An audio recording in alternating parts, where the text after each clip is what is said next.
بسم الله الرحمن الرحیم. السلام علیکم دوستانو، امید لرم تاسو به جوړ او خوشاله وي او ژوند په مزو کې. دوستانو در ادم خیل کې یو نوجوان ډیر زیات بے دردی سره قتل شو. څنګه قتل شو، ولې قتل شو، واجه سوا. دوستانو کدی باندې ځان خبر ول غواړي موږ چینل مخدس سبسکرایب کې ټلې نشان سوې چې موږ راتلونکي ویډیو تاسو اسانه سره ملای. دوستانو د نوم پښتون چې دا ډیر زیات دروندو نن سبا د نوم پښتون چې دا بخنه دا ډیر زیات سپک شوی دی باندې سپک شوی دی چې مونږ به جرګې باندې سرونه ورکولو. جرګې به چې فیصله وکړه نو جرګې مطلب څه و؟ جرګې مطلب دا خو نه چې فیصله یې واورول هغې نه بعد هغه خپل کار کوي او بل دی بل کار کوي. خبره په خبرو باندې حل کېږي. دوستانو د واقعیا دا دی واقع کې چینی او الګ معامله وه. دواړه په ټلیفون باندې خبرې کولې، یو بل باندې شک شوي وو. بیا چینی کور والا ته پته ولګېدله. چینی کور والا چې دا هغه الګ پسې تلو رتلو دمکیانې ورته ورکولې، روب بیا اچولو. دوستانو آخر کې څه وشلو؟ آخر کې چې دغه خبرې ته جرګتیان پکې میانځ ته راغلو، هغوی خبرې ته یو ټایم مقرر کړو. هغه ټایم باندې جینئ کور ولیل چې موږ ویکسینیشن کوو، موږ به دا خبرې په اتوار پرېږدي کوو. دوستانو دا الله کې په هفته پرې قتل کړی دی او قتل نه بعد خپل دکان شاته قتل کړی دی. مور ډیره زیاته عاجزه او غریبه ده او دا یک اولاد بلې بنځنې اولاد ده او هغه خپل بچی دی او دغه خزه او دغه لور دغه الګ چې او دغه خزه او یو لوري وا.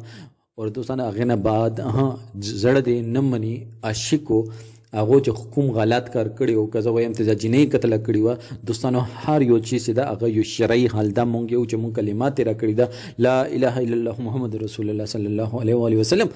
مونږ دا کلمات چې نو مونږ دایره اسلام ته راشو. دایره اسلام کې سری دایره اسلام کې بیا الله پاک هر یو قانون جوړ کړی دی د ښځې دپاره د نر دپاره. هر یو معامله چې دا کتابونو کې بیانه شوې ده مونږ علما کرام چې دي هغوی ته هغه ټول علم شته دی. دا قانوني طریقې باندې دا چې حل شوی وي، دا بېزتي به نه وه شوې، دا اوس جینئ هم بدنامه شوله. دا هلکه د دنیا نه لړلو ډېرې زیاتې بې دردۍ سره قتل کړو. دوستانو دا خبره په خبرو باندې ختمېده، خو نن هغې مور چې دا هغه ځای په ځای ګرځي. نن هغې مور چې دا هغه ځای په ځای، کله فقیرآباد ته نه ده، کله در ادم خیل ته نه ده، ایسو جوګانې چې هغه ته فوټبال جوړې کېده، کله یو بل ته ولي هغه چې زه خو د خیرات ته تیار یم، زه خو زه خیرات غواړم، زه خیرات غواړم. د جولې هغه که ما یو زوی او دی راته قتل کړو، ما زوی ورته وویل چې مونږ به دیر شو، مونږ کور ښځې به دیر شي، ورته خبره په خبرو باندې به ختمه. خو جرګتیان چې دي اوس هغوی هېڅ یوه هم پته نه لګي چې کوم یو چې دا هغه جرګې سای نن نه سورې مخکې په دیر بالا کې جرګتیانې ویشتي وو.